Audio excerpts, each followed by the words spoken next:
Volta aqui com o Jornal Regional, agora 11h23 no horário de Brasília. Jornal Regional. Entrevista.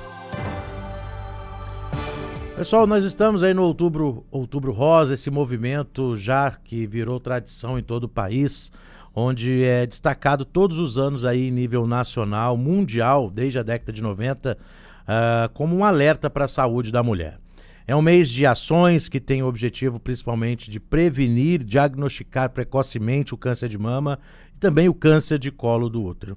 A doutora Maria Cláudia Guida Valmon, oncologista da Clínica Unimed de Guaratinguetá, ela participa com a gente hoje, ao vivo aqui do Jornal Regional, trazendo importantes esclarecimentos sobre o tema. Inclusive, se você de casa tiver alguma dúvida, quiser uma consulta aqui pela rádio, a gente já vai oferecendo uma teleconsulta hoje, pelo telefone 997-50-1814. Lógico que é brincadeira, gente. Se tiverem dúvida aí a respeito dessa temática do Outubro Rosa, doutora, muito obrigado e um bom dia para a senhora. Bom dia, Rafael. É um prazer estar aqui falando sobre um tema tão importante que, apesar de fazer parte do nosso dia a dia, ainda é um tema que assusta, a grande maioria das mulheres.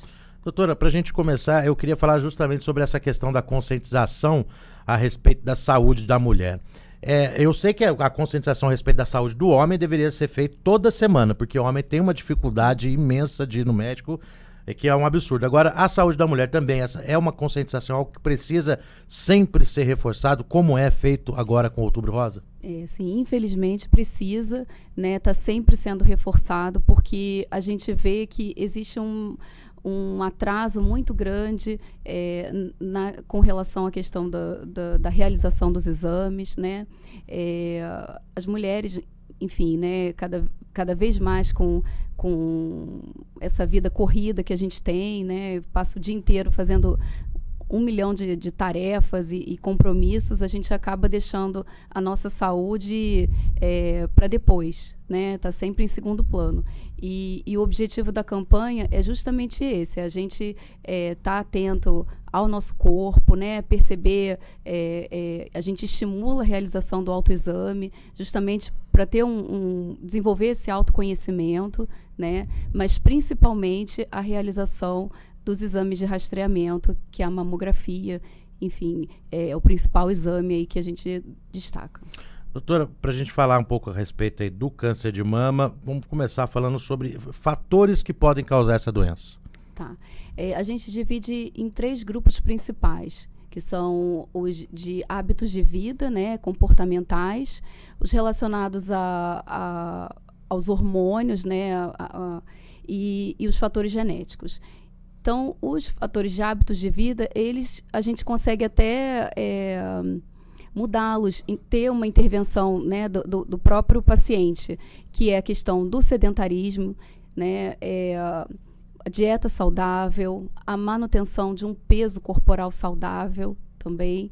Isso são fatores que são muito importantes no desenvolvimento do câncer de mama.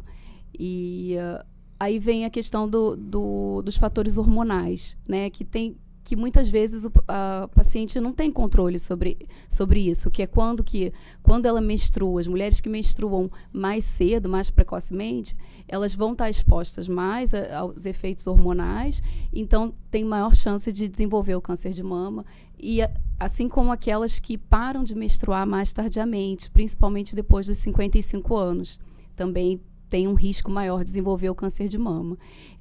A gestação mais tardia, principalmente após os 30 anos, também é fator de risco, tá?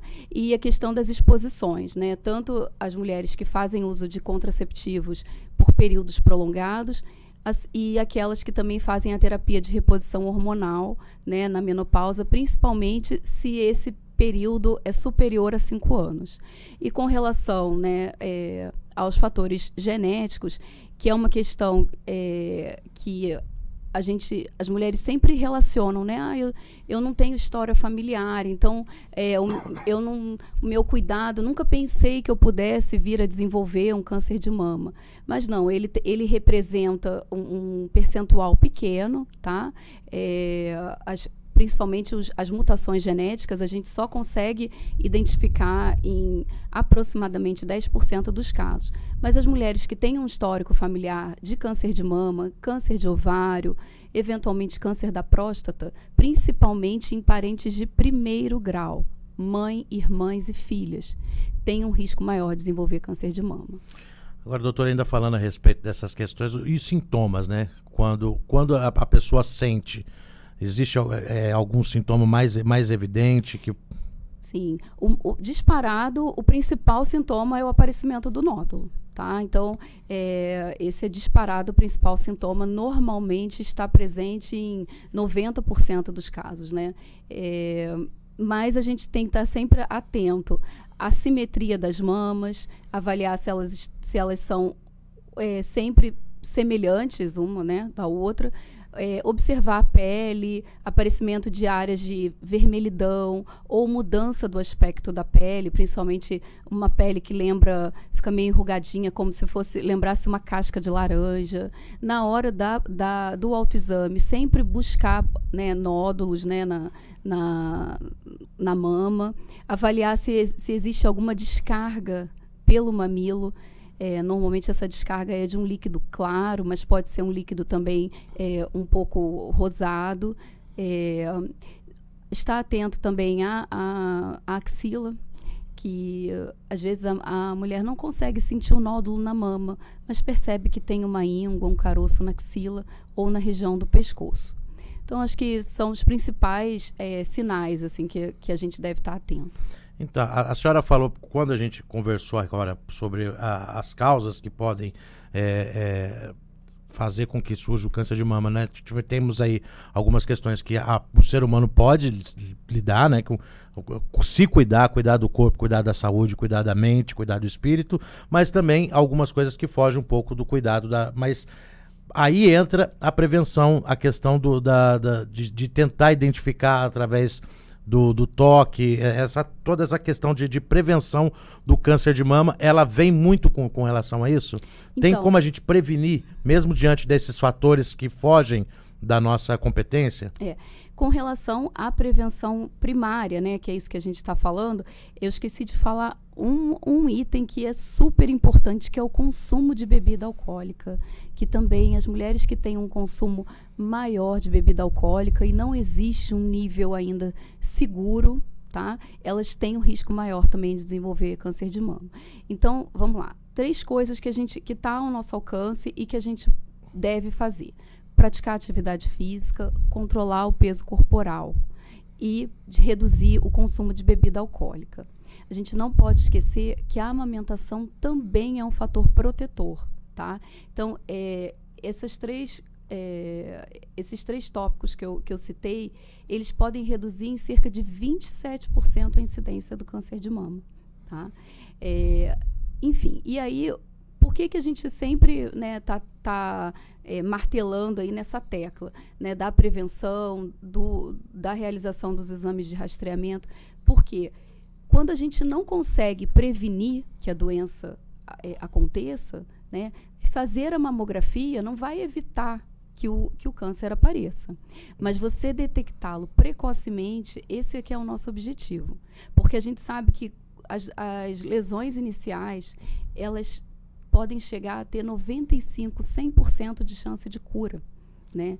E muitas vezes com tratamentos mais enxutos, mais reduzidos, com cirurgias conservadoras, com protocolos de quimioterapia mais reduzidos, menos intensos, com tempos de tratamento de hormonioterapia também, né? Então, assim, esse é o nosso objetivo, com menos sequelas também, né, para o paciente, né? Doutora, a senhora tem ideia de mais ou menos quanto a porcentagem do público feminino que é acometido de câncer de mama? Então, a previsão para esse ano, né, de 2024, é de que cerca de 70 mil novos casos de câncer de mama vão ser diagnosticados no Brasil. E em torno de 20 mil mulheres vão morrer de câncer de mama. É uma previsão bastante que amedronta, né? Então, a gente tem que estar atento mesmo, porque o diagnóstico precoce é o que vai ajudar a salvar essas mulheres, tá? A gente não pode esquecer que mesmo nas mulheres jovens, né, nas mulheres entre 40 e 48 anos, a realização da mamografia seriada, quer dizer, periódica, anual, ela reduz em 25% a mortalidade. Uma mamografia por ano seria o suficiente? Nos casos normais, vamos dizer Sim. assim, se não tiver nenhuma alteração, sim. Entendi. Uma É porque nisso a gente fica pensando, né? Muitos casos, né? São muitos casos. 20 mil pessoas podem morrer, 20 mil mulheres podem morrer de câncer de mama num país como o nosso, né? E aí a gente pensa o quanto falta ainda de estrutura dentro dos municípios para que possa oferecer para essas mulheres um diagnóstico precoce, já que é difícil você evitar o câncer de mama 100%, né? Se a gente se a mulher se cuidar o máximo que ela puder, ela vai conseguir evitar aí 27% nesse sentido. Então, quanto falta de estrutura, né, para oferecer esse suporte para essas 20 mil ou para essas 70 mil mulheres? Então, eu acho que a primeira coisa, né, em termos de saúde pública, acho que a primeira coisa são as campanhas, o próprio usuário, ele cobrar isso. Então, ele tem que ir até a unidade de saúde, ele tem que buscar, né, realizar o exame, porque aí sim, né, você vai ter, nossa, está faltando, olha, a gente tem um déficit de tantos mil exames estão faltando. E aí a própria estrutura de administração dos municípios, elas vão estar atentas para isso. Agora, se o próprio usuário ele não busca, ele encontra barreiras e não busca quebrá-las, avançá-las, né, ultrapassá-las, fica mais difícil, né? Então, cabe à população também correr atrás, né, de fazer os seus exames e se encontrar dificuldades, né, a gente tem vários canais aqui, né, que estão abertos para ajudar a população. Doutora, eu vou dar uma pausa no nosso bate-papo, a gente vai voltar depois do intervalo, né, Pio? A gente vai chamar agora o intervalo e na volta a gente continua conversando aqui com a doutora Maria Cláudia, oncologista da Clínica Unimed de Guaratinguetá, falando sobre Outubro Rosa. E se você aí de casa, volto a frisar, tiver alguma dúvida, quiser participar conosco, o nosso WhatsApp é o 99750-1814. Agora 11 horas e 43 minutos. De volta aqui com o Jornal Regional, trazendo hoje a doutora Maria Cláudia, oncologista lá da Unimed Guaratinguetá. A gente está falando sobre Outubro Rosa. Você que acompanha a gente pela internet, seja pelo YouTube, inclusive que eu estou tentando acessar aqui agora, e o Facebook, você pode perceber aqui nos estúdios, inclusive, que eu vim de rosa hoje justamente por conta disso. Nem a doutora veio de rosa hoje, então. A gente podia ter vindo combinar todo mundo vindo de rosa, né? Só, lá na redação só a Nilda veio de rosa. Quem mais veio de... a Fernandinha veio de rosa também. Gente, vamos falando aqui a respeito do Outubro Rosa. A gente já falou bastante sobre questão de prevenção, sintomas, fatores que podem causar o câncer de mama. Inclusive, eu tenho uma pergunta aqui de uma ouvinte, doutora, que chegou aqui pra gente através do WhatsApp. A Roseli Aparecida, ela mora em Cunha. E ela perguntou se o sutiã apertado ajuda na prevenção do câncer de mama. Sutiã apertado tem alguma interferência? Não, isso é mito. É mito? É mito. O sutiã não tem relação, não só a compressão, como também o ferro, né? Que aquele aro, né? Que as mulheres ficam preocupadas se aquilo pode dar câncer de mama. Não. Mas a dica pra dona Roseli é usar um sutiã mais folgadinho, né? Não precisa apertar tanto, né? Pra que sofrer, né? Conforto é tudo, dona Roseli.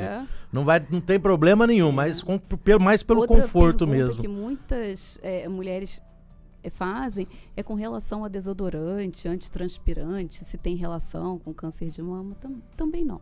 Não, né? Também não. Tem muito mito por trás disso daí, por trás da questão do câncer de mama, doutora? Sim, tem. Mas a gente tenta, né, desmistificar, nessa conversa, né? O que a gente já consegue colocar aqui é que pelo menos desodorante e sutiã não tem nada a ver. Isso. Viu? Pode usar desodorante. Inclusive, não deixe de usar desodorante. É outra dica que eu dou. E que praticar atividade física, controlar o peso, alimentação saudável e evitar o consumo de bebida alcoólica, isso sim faz diferença. Isso faz diferença. Doutora, vamos falar sobre a questão do diagnóstico positivo, né? A partir do momento em que se teve esse diagnóstico, qual o procedimento? Os tratamentos hoje eles estão mais avançados? A probabilidade de cura ela é maior? Como é que está essa situação hoje em dia? Então, sim, a partir do momento que você teve lá um exame alterado, habitualmente o seu ginecologista vai encaminhar você para um mastologista para poder definir qual vai ser o próximo passo. Que a gente precisa sempre da confirmação. Só a mamografia, ou ultrassom, ou ressonância das mamas não fecham o diagnóstico. A gente sempre precisa de um diagnóstico histopatológico, né? Você precisa remover um fragmento, uma punção, enfim, para poder confirmar. A partir daí, é feita uma avaliação para poder definir qual o próximo passo. Em tumores um pouco mais avançados, a gente sempre orienta que seja feita uma avaliação com um oncologista, porque eventualmente a gente inicia o tratamento sistêmico, quimioterapia, anticorpos, imunoterapia, antes da cirurgia, tá? Se não, se for uma doença mais localizada, enfim, menorzinha, né, o paciente vai direto para a cirurgia, é feita a avaliação da axila, né, que é onde ficam os linfonodos, as ínguas, né, que são o primeiro local, né, de disseminação da doença. Então, é sempre feita uma avaliação, uma abordagem da axila, e aí, na sequência, avaliar se é necessário fazer novamente quimioterapia ou iniciar a quimioterapia, radioterapia, que está sempre indicada nos tratamentos conservadores, quer dizer, que preservam a mama, e eventualmente em tumores maiores também, com comprometimento da axila. E também a hormonioterapia, que está indicado para alguns casos, o tempo de tratamento também é variável, conforme a extensão da doença. Doutora, tem alguma idade onde é mais suscetível a ter câncer de mama? A idade é um fator de risco. A idade por si só é um fator de risco, principalmente após os 50 anos de idade. Mas a gente vem observando que a gente tem feito cada vez mais diagnósticos em mulheres abaixo de 40 anos. Então, enfim, a gente... Todos os grupos etários aí tem que estar atento, né? Tem que se cuidar. As mulheres, principalmente acima dos 25 anos, tem que estar bastante atenta com relação à saúde como um todo. E aí vem a questão também, né, que a gente aproveita para conversar nesse mês de outubro, que é a prevenção do câncer de colo uterino, né? É a realização do exame de Papa Nicolau, que é aquela citologia, né, cérvico-vaginal, que é indicada acima dos 25 anos. Hoje, a gente tem a vacina contra o HPV, que é um vírus que é responsável pela grande maioria dos casos de câncer de colo uterino. Ela está disponível na rede pública para as crianças de 9 a 14 anos de idade. Mas a gente vê que a busca pela vacina ainda é muito pequena. Existe um pouco de preconceito também em torno da HPV, né? Com certeza, porque mais por desinformação, né? Porque a pessoa fala, a mãe pensa, né? Nossa, não, mas eu não vou tocar nesse assunto, né?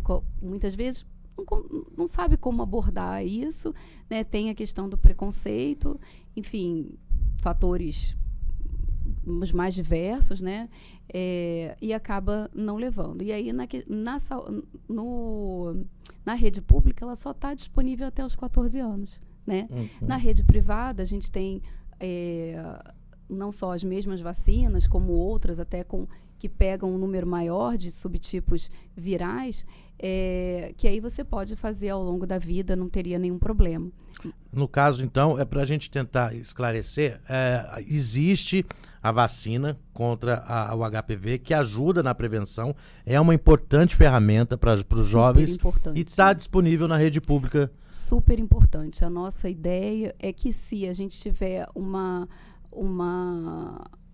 conseguir uma abrangência maior dessa vacina, é que a gente chegue, né, a zerar mesmo essa doença. Doutora, a gente está chegando já no finalzinho aqui do nosso bate-papo, e tem aqui uma questão que eu queria abordar com a senhora com relação a essa rede de apoio, né? A gente sabe que, óbvio, ninguém está preparado para receber a notícia de que está com câncer, né?